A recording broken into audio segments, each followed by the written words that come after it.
I just don't like them. Funerals. There is a lot of humor on TV about funerals. But when it's your child, when it's your spouse, or your parents, it does something bad to your insides.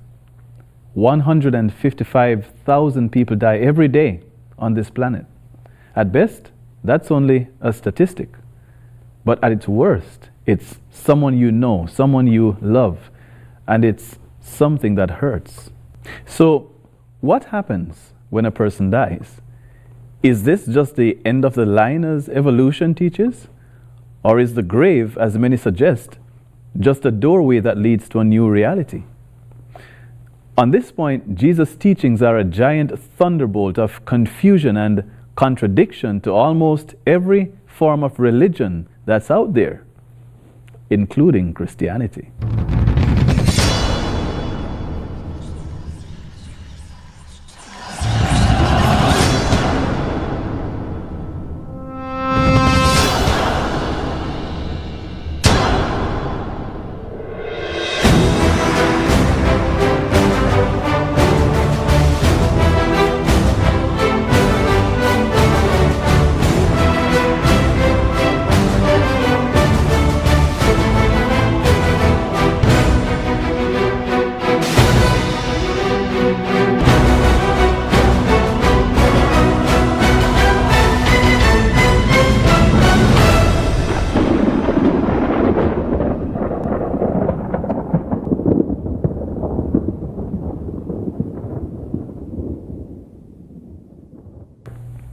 When it comes to the subject of death, the teachings of Jesus do not start in the four Gospels. They start in the book of Genesis. In John 1 verse 3, the last of Christ's 12 disciples makes this bold statement. All things were made by him, and without him was not anything made that was made. In other words, Jesus was the Creator God. The Apostle Paul wrote the same message to the believers in Ephesus. Ephesians 3 verse 9 says, God who created all things by Jesus Christ. John plainly stated, the world was made by him. John 1 verse 10. For by him, that is, by Jesus, were all things created that are in heaven and that are in earth, visible and invisible, whether they be thrones or dominions or principalities or powers, all things were created by him and for him. And he is before all things, and by him all things consist. So, back in the book of Genesis, chapter 2, verse 17, the Creator God, in love for his new creation, warned our first parents not to eat of the tree of the knowledge of good and evil. But of the tree of the knowledge of good and evil, thou shalt not eat of it, for in the day that thou eatest thereof, thou shalt surely die. The key word here is die, not live. In this verse, God is either telling the truth or telling a lie. He either means what he says or his words have no meaning at all. In Genesis 3 verse 4, we find a serpent sitting in this very tree of the knowledge of good and evil. This interloper encourages our first mother to eat of the forbidden fruit. She knows she should not eat or even touch it, and she knows the consequence of doing so is death. But the serpent said unto the woman, Ye shall not surely die. Creator says you will, snake says you won't. Today each of us has a choice. We will either believe what the Creator God says, or we will believe what Satan, that old serpent, the devil, says. From the dawning of time, the source of all love and all truth has offered to us the truth about death. And when Emmanuel, God with us, came to this earth, he reiterated that truth. So, what was Jesus' disruptive doctrine about death? Well, there's probably no better way to see and understand the teachings of Jesus about death than by examining the story of Lazarus here in Bethany. And we're on our way to his first tomb, and as we're headed there, Andrea, why don't you get us started on the story? Sure. This story starts in John chapter 11. Now, a certain man was sick, named Lazarus of Bethany, the town of Mary and her sister Martha. It was that Mary which anointed the Lord with ointment, and wiped his feet with her hair, whose brother Lazarus was sick. Therefore his sisters sent unto him, saying, Lord, behold, he whom thou lovest is sick. When Jesus heard that, he said, This sickness is not unto death, but for the glory of God, that the Son of God might be glorified thereby. So, what do we know from these first 4 verses? Well, we know that Lazarus is sick, and his sisters, Mary and Martha, are sufficiently concerned to send a message to Jesus, fully expecting him to come and work his healing powers on their brother. The followers of Jesus believed that he had the prophetic gift. And so Mary and Martha must have found some courage and hope when Jesus said, This sickness is not unto death. But Jesus delayed his coming. He did delay his coming, even though he loved Martha, her sister, and Lazarus. When he had heard, therefore, that he was sick, he abode 2 days in the same place where he was. Then Jesus said to his disciples, Let's go back to Judea. Our friend Lazarus sleepeth, but I go that I may wake him out of sleep. Okay, what does sleep mean? Here is where the teaching of Jesus needs a complete reading of the text, because if you read the story in context, it's absolutely clear. An important principle in biblical study says, a text without a context is a pretext. And that is to say, you can take a single word, or even a single sentence, and make it say almost anything. So the context, the bigger picture, can create a broader, more complete understanding of the text. Jesus said his friend Lazarus was sleeping. So, what's the context? Well, the disciples thought this was great. They said, Lord, if he sleep, he shall do well. Howbeit Jesus spake of his death, but they thought that he had spoken of taking of rest in sleep. Then Jesus said unto them plainly, Lazarus is dead. We often use colloquialisms to describe something that's difficult to talk about. When referring to death, we use words like crossing over or passing on. But when Jesus used the word sleep to describe death, he was deliberate in his intent. For example, in Matthew 9, Jesus came to the home of the ruler of the synagogue in Capernaum. His daughter had died, and people had already gathered to mourn her passing. He said to them, Why make this commotion and weep? The child is not dead, but sleeping. And they laughed him to scorn. They laughed at Jesus because they all knew she was dead. But here again, Jesus calls death sleep. Death and sleep have some real similarities, but the most notable is the suspension of consciousness. 8 hours can quickly pass by, but we are unaware of our surroundings or lapse of time. This was the same teaching of Solomon in Ecclesiastes 9:5. For the living know that they shall die, but the dead know not anything.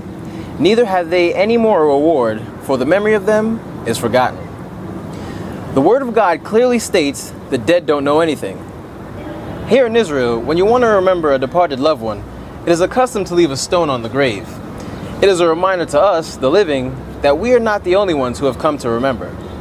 But for the person inside the grave, it means absolutely nothing, because they're asleep, completely unconscious to the world around them.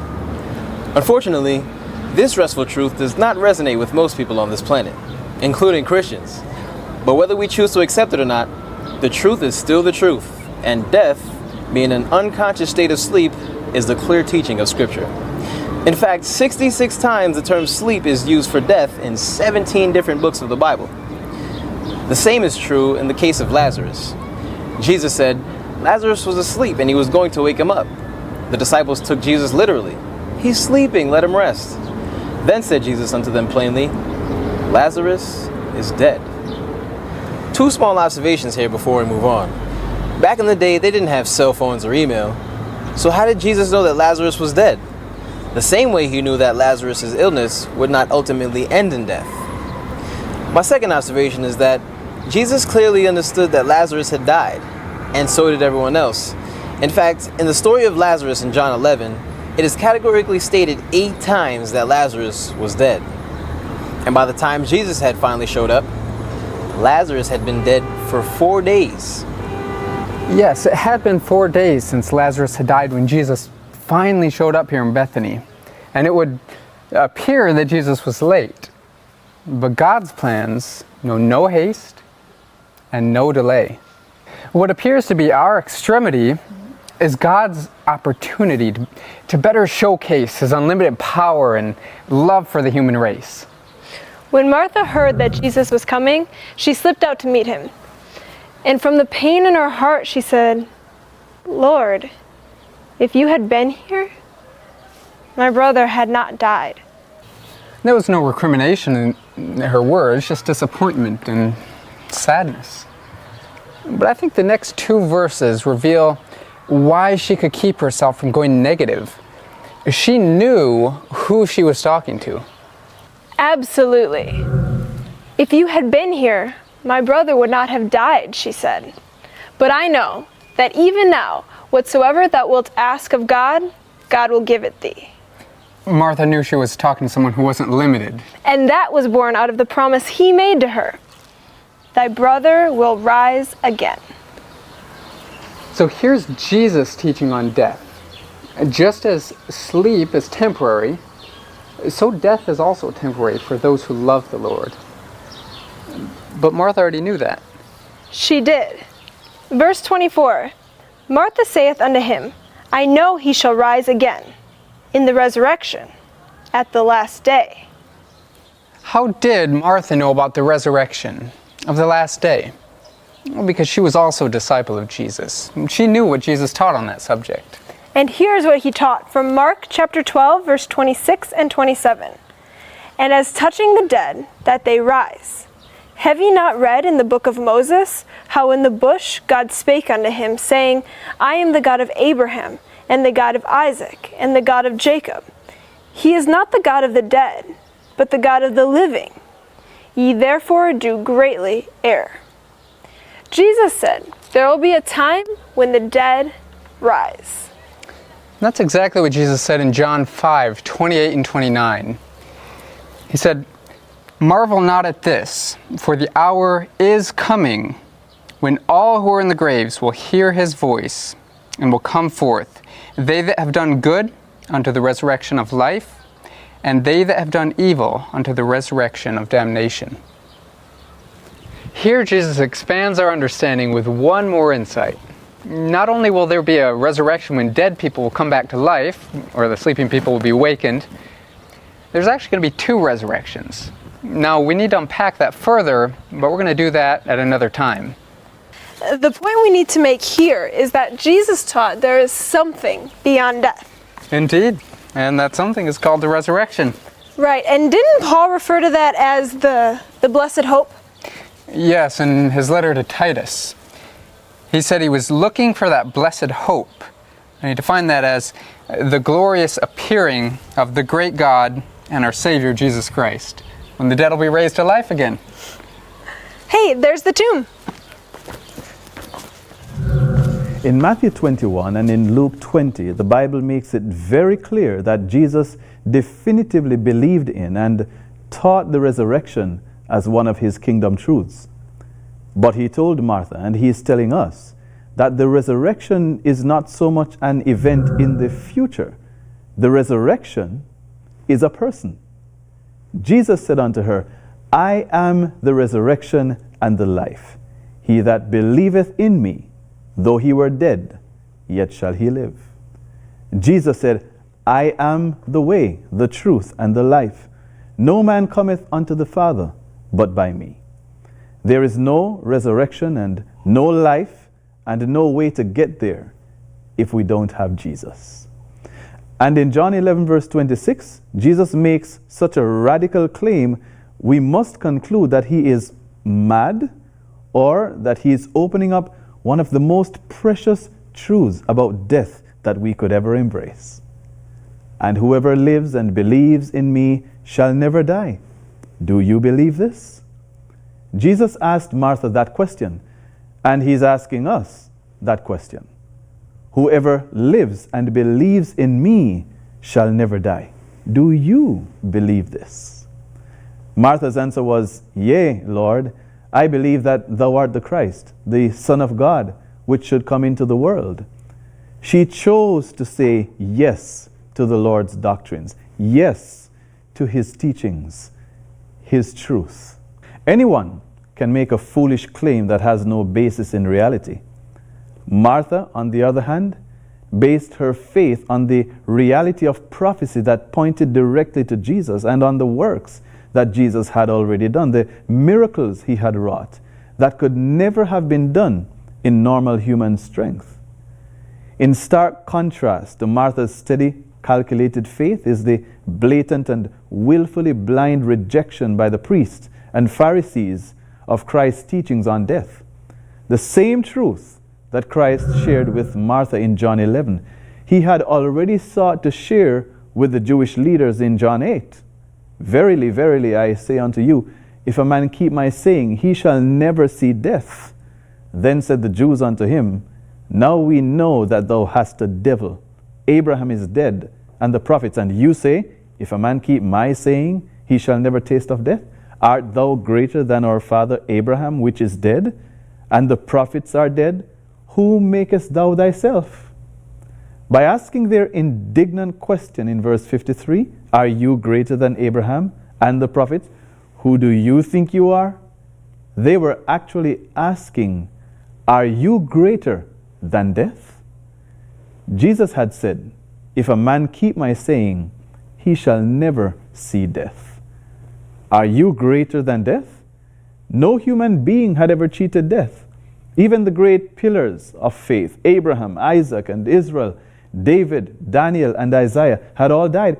So how could these words possibly be true? The only one who could rescue mortal souls from the grip of death would be the one who could create life. Jesus claimed to be the resurrection and the life.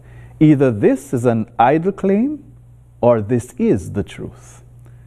Let's rejoin Levi and Andrea at Lazarus' tomb as we seek to discover the truth concerning this mighty doctrine and claim of Jesus. Jesus taught it, and Martha believed it. At the end of this world, there is going to be a resurrection when all who are in their graves will awake out of the sleep of death. And today, we're standing here at Lazarus' first tomb, which stands as a monument, a living testament to the truth and teachings of Jesus. Hey, I'm going to head on in. I wonder what Jesus would have been feeling as he stood here at this tomb. You know, that's a great question, Levi. Perhaps the two most touching passages in John 11 are the ones that show the feelings, the emotions that were in Jesus' heart.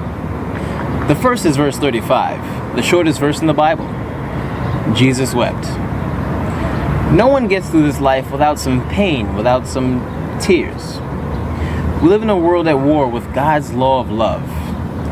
This war causes a great deal of pain, hurt, and loss. Often the mind may be clouded because of this pain. When that happens, don't try to think. Just cling to this one truth. Jesus loves you. He understands your disorientation, your weakness, and tears. In such cases, you may do His will by simply resting in His arms. The second verse that opens our view to the emotions of Jesus is verse 38. Jesus therefore again groaning in himself cometh to the grave. It was a cave, and a stone lay upon it. Jesus understands our emotions. He has tasted the saltiness and the bitterness of our tears. He understands the feeling of loss, of pain. But that day when Jesus came to the tomb of Lazarus, he was not weeping merely for Lazarus, Mary, or Martha. He was weeping for the countless millions who would never know the joy of the blessed hope of the resurrection.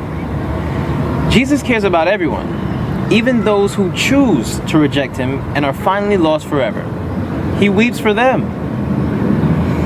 When Jesus came to the tomb of Lazarus, he said, "Take away the stone." Martha, the sister of him that was dead, saith unto him, "Lord, by this time he stinketh, for he hath been dead 4 days." It may not be socially acceptable, and it may not be politically correct, but it's time to cooperate with Jesus. When we obey his command to take away the stone of indifference, of apathy, of disbelief, when we are ready to be honest with Jesus and to the world, to admit that our way stinks and has led to the death of God's plan for our life, the way is clear for Jesus to create a miracle of new life in us. Jesus saith to Martha, Said I not unto thee, that if thou wouldest believe, thou shouldest see the glory of God?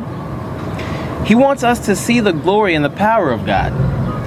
He wants to do miracles in our lives so that we can believe. I think the hardest job that we have is making the choice to let God be God, to believe what he says. Jesus had already told Martha, I am the resurrection and the life. Jesus said, I am the way, the truth, and the life. No man cometh unto the Father but by me.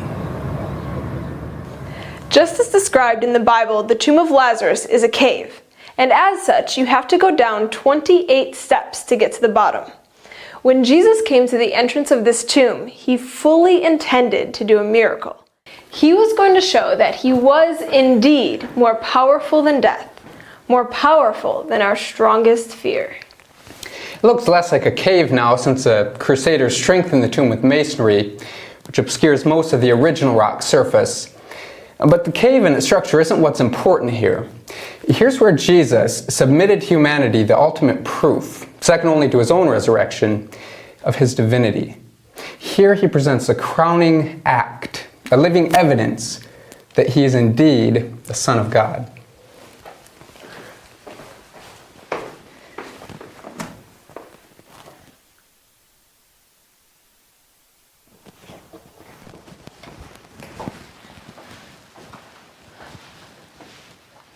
Okay, so you now have an idea of how far down in the ground Lazarus was buried.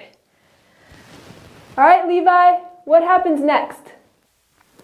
John 11 says, Then they took away the stone from the place where the dead was laid. And Jesus lifted up his eyes and said, Father, I thank thee that thou hast heard me. And I know that thou hearest me always, but because of the people which stand by I said it, that they may believe that thou hast sent me.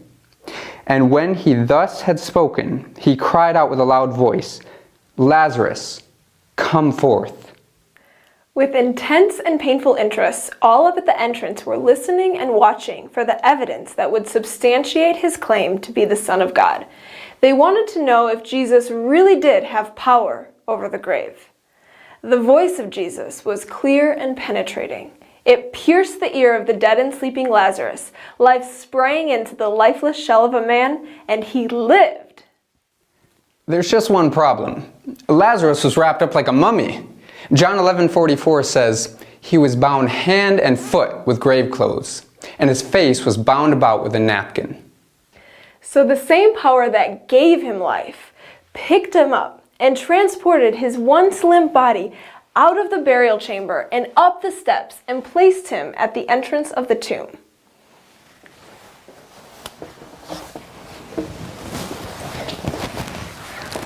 No one likes the thought of death.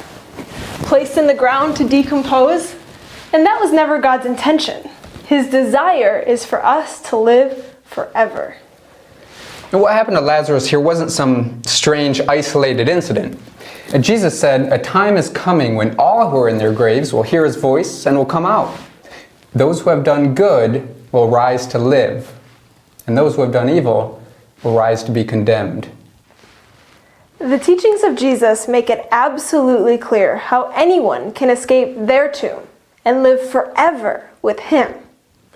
In John 6:49-51, Jesus made it unmistakable that he is the living bread. If we want to live forever, we must eat that bread. Jesus interprets what he means in verse 63. The words that I speak unto you, they are spirit and they are life. His words are life. Many times we go through the day as the walking dead. We may be physically alive, but spiritually and emotionally, we're actually dead. Jesus really emphasizes that point in John 5:24. Verily, verily, I say unto you, he that hears my word and believes on God that sent me hath everlasting life, and shall not come into condemnation, but is passed from death unto life. There's life in the word, and no life outside the word.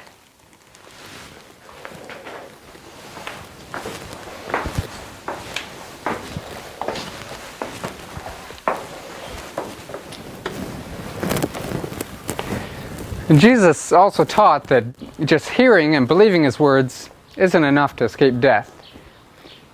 Verily, verily, I say unto you, if a man keep my sayings, he shall never see death. Salvation is not just a mental assent. Salvation must also include doing what he says, being obedient to his will, his law of love.